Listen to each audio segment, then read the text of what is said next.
law. Now you can have up to 3 ounces of weed plus 24 grams of concentrate, and you can walk with it, and you can smoke it in public.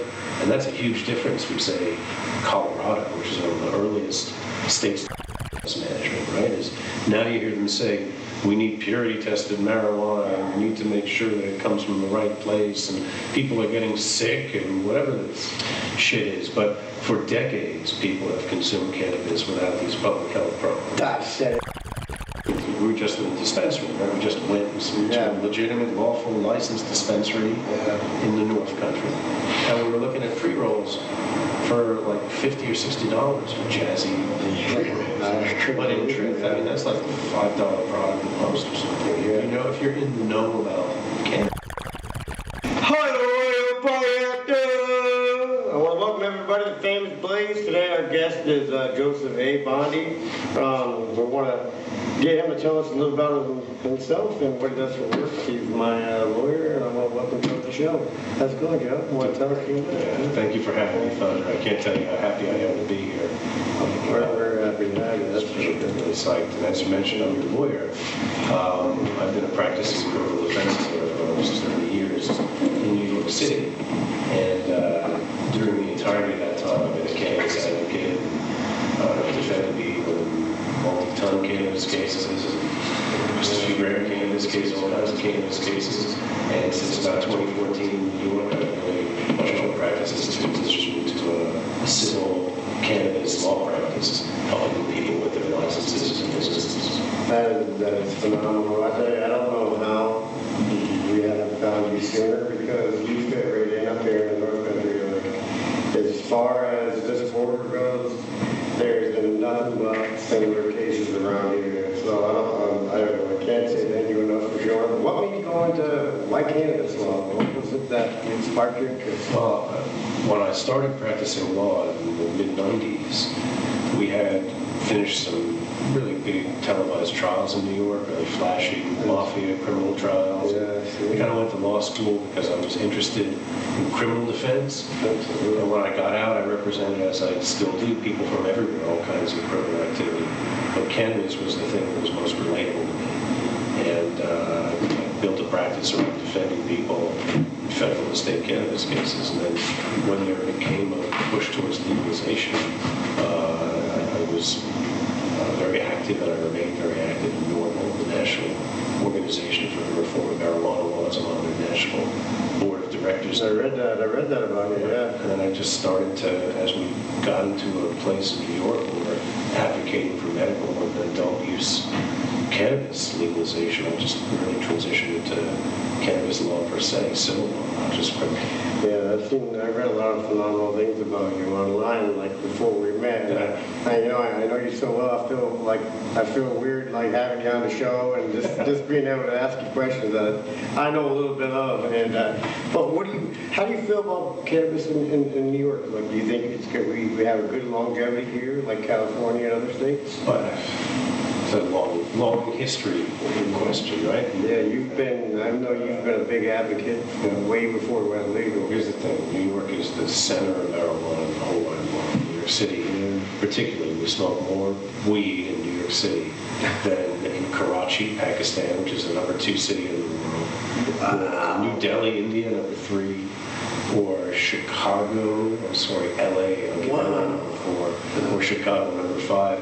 But New York City is the epicenter of cannabis in the world. And I'd say, like, even those in California will probably concede that some of the best originators of the cannabis movement in California came from New York and moved on out there to do their thing, and are now able to start to come on back to roost and to pursue legal cultivation licenses and stuff like that. But we've had some hiccups in New York along the way. Yeah, absolutely. First off, weed is everywhere. Weed's been everywhere for decades. No, absolutely. We over-policed weed in New York, like much of the country, and damaged a lot of people along the way, as you know, right? To say the least, yeah. Federal damaged the shit out of them.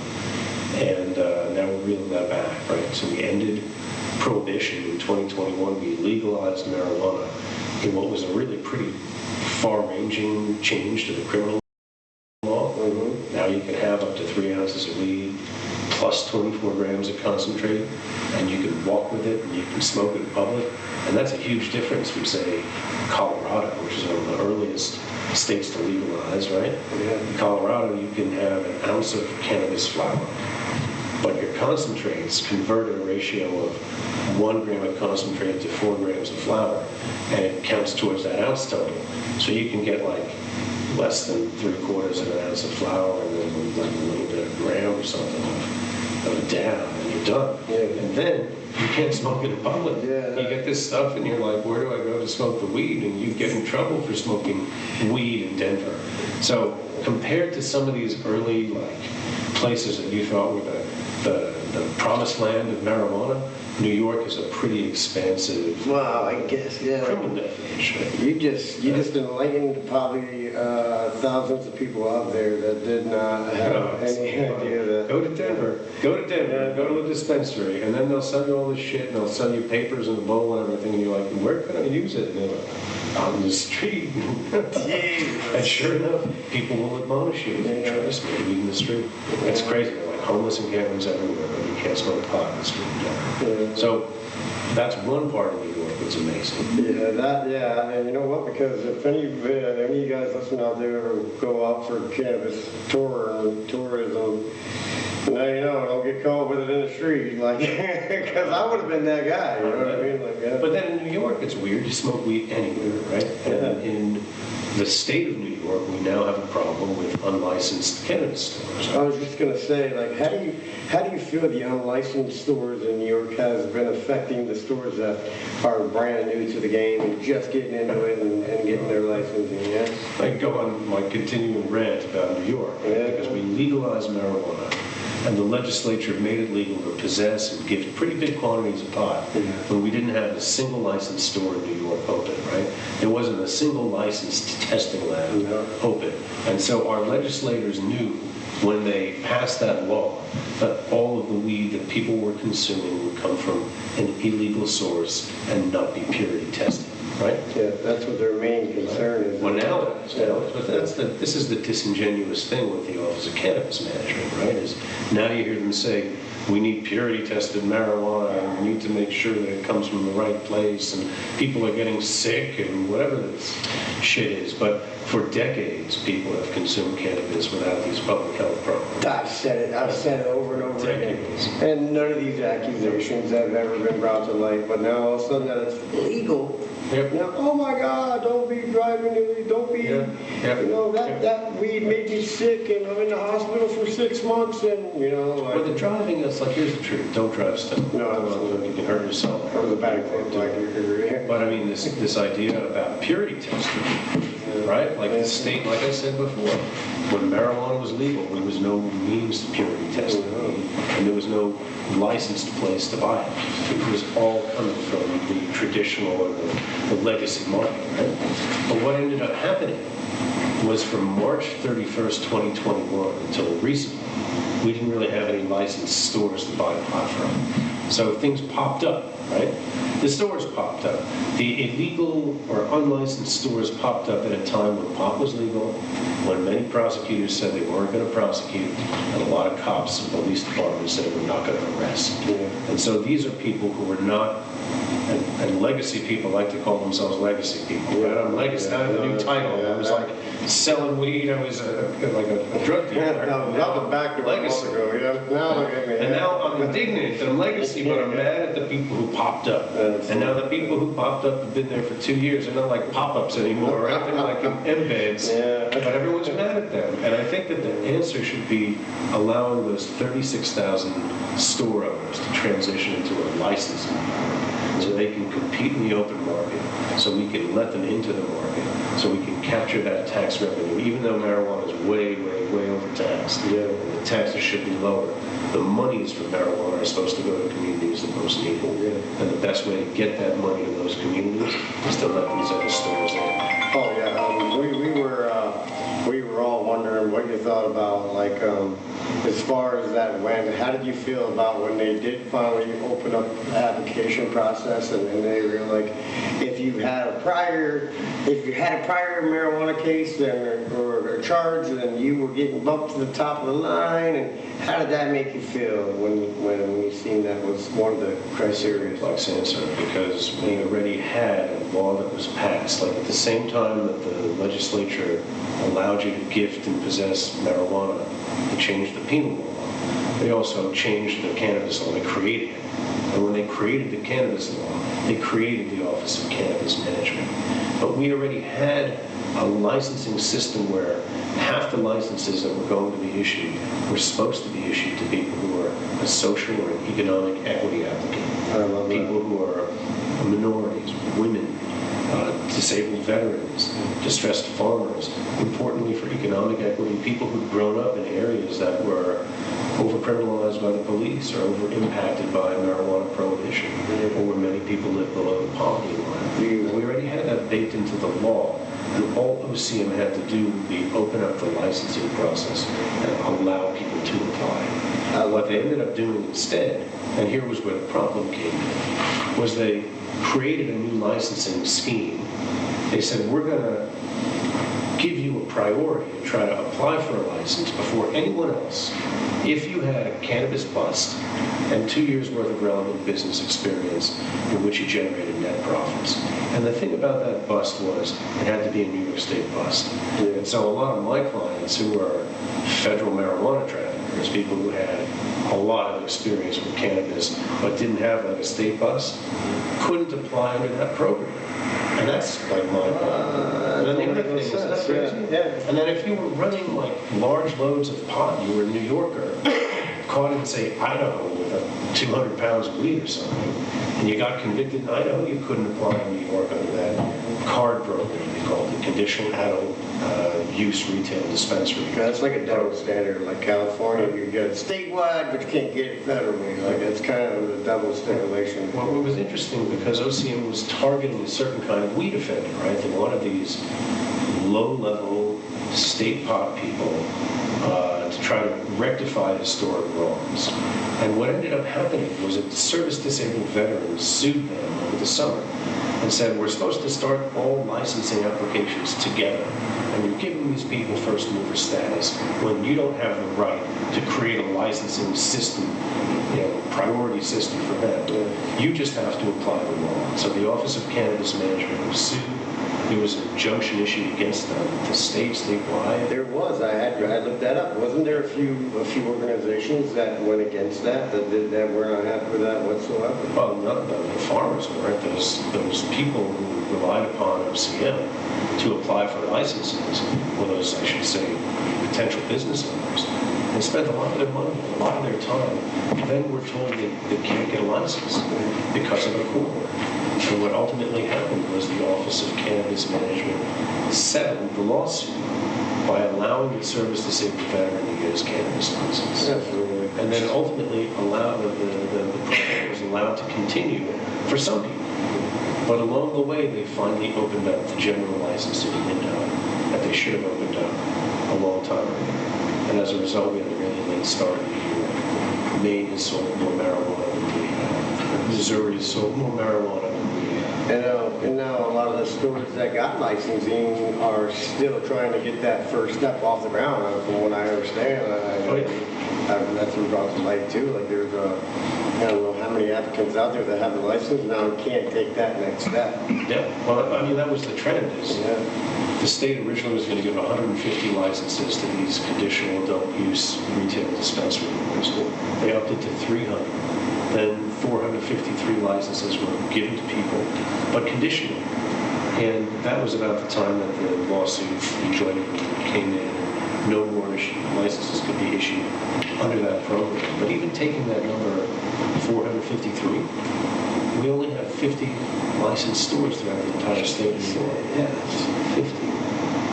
Man, that's just phenomenal. 50. I don't get it. Like, and what's funny is in every case in that area, you know what I mean? There's probably 20 backdoor stores or unlicensed going on already. How what's preventing, I guess I would say, to the best of my understanding, what's preventing them from getting going? What's stopping them from getting that? So barriers to entry, like a barrier to entry. If you think about other plants, like gardening, right, or having a nursery for small trees or vegetables, licensed activity in the state of New York requires a $100 fee. $100 fee, and you let the agricultural inspectors come on in to determine there's no thrip or bugs or whatever. Compare that to weed, right? Compare that to growing cannabis. The costs of entry are dramatically high. Right now, we've got a lottery system where you can apply, you're not assured a license. It takes an enormous amount of investment to get a lot of these businesses up off the ground. People get a license, they think it's a golden ticket. It's not that easy. And as marijuana becomes more and more mainstream, particularly in New York, we'll have home grow available conceivably later this year. The prices go down and down and down. And the margins are lower and lower and lower. So businesses make projections. They're not valid. Profit goes down. It becomes unprofitable to run some of these businesses. So I think it's cost to entry, the barriers to entry, the delays in the rollout that cost us billions and billions of dollars. The Cannabis revenue, cannabis sold, right? Hundreds of millions of dollars. The taxes can't help, right? The taxes are in there. They're just like, if you think about even getting a pre-roll in here, you better get this amount of money for it because we're charging you that amount. But like, Well, I mean, let's tell the truth. We were just in a dispensary, right? We just went to a legitimate, lawful, licensed dispensary in the North Country. And we were looking at pre-rolls for like $50 or $60 for jazzy pre-rolls. But in truth, I mean, that's like a $5 product at most or something. You know, if you're in the know about cannabis. Anybody that's familiar with weed. After all of the pop-up stores, there are people who are in the traditional market who come on up and drive to you, or deliver to you. You go to them. Right? It's just an unstoppable force. Extraordinary magnitude. You can't fight with the weed. Right? You know what? I didn't even realize it until you just said that. Like a pre-roll in New York has been $5 since high school. Like that's just for me. And you know what I mean? A lot of these guys around here, they go in there and look at it and they're like, oh my God, you know what I mean? How am I going to pay $70 for a pre-roll or a pack of 5 even at a $25 face value? You know, it's hard to see them guys making it, but I guess. Oh yeah. And if you really know weed, you're going to buy an ounce or two somewhere else, right? You're not going to go to these stores. And if you're buying New York grown flower from a couple of years ago, I mean, that's like not attractive on that. No, and to be honest, I wasn't that impressed with some of the quality either. You know what I mean? There were some really, really, really nice ones that were very impressive. And I guess that's every location you go to, right? That's just not going to be just, you know what I mean? We didn't mention any names either, so we're not talking bad about anybody, which I would never want to do, you know? How long have you been licensing stores? How long have you been, as soon as they started the processing, you were right in there? Like, well, I've been representing people since before marijuana was legal, right? We were doing hemp licenses for people who were pursuing the right to cultivate hemp, or pursuing the right to process cannabinoid CBD out of the hemp, and then transitioning from processing of CBD to processing of THC, or from growing hemp to conditionally cultivating cannabis. And now I've got clients that are in this round waiting, actually. I have from the card round, what we were talking about before, I have a set of clients that we anticipate will be opening in about a week. And from this most recent round of people who could show site control and apply for their retail license, I have a number of people that are online waiting for their applications to be evaluated right now. You got a lot of guys like me? Got a lot of guys that, you know what I mean? Like that. Oh, absolutely. You know what? Give him a pre-roll for saying that. You know what? That's a good thing too, though. I mean, literally, you're God sent for me. Like, so if anybody's out there listening right now, Joseph A. Bondy, New York, you know what I mean? just you need any kind of help with licensing or anything like that, don't be afraid to hit us up. You know what I mean? Give us a call over here at the store. We will forward you his information. I know you've got a ways to go today, and I can't say thank you enough for coming on. It means a lot to us. What advice would you have for people trying to get into the licensed cannabis industry? Well, I would start by suggesting it helps if you like cannabis. And look, there's the thing, there's a lot of people who throw anything about cannabis themselves. I see it. Want to get into the cannabis industry. But then apply the skill you have. Like some people have accounting skills, some people have gardening skills, some people have building skills. Take the thing that you've been doing well and apply that into cannabis. Even if it's an ancillary space, like doing legal services or whatever. And then don't give up. Read a lot. Study the subject, surround yourself with good people who are honest, go to events, cannabis-related events, plug in with podcasts and any kind of learning opportunities that you can, and then try to find the place for you, right? Go to the Office of Cannabis Management website in New York. Every state has a cannabis management website, every state that's legalized. Know the laws.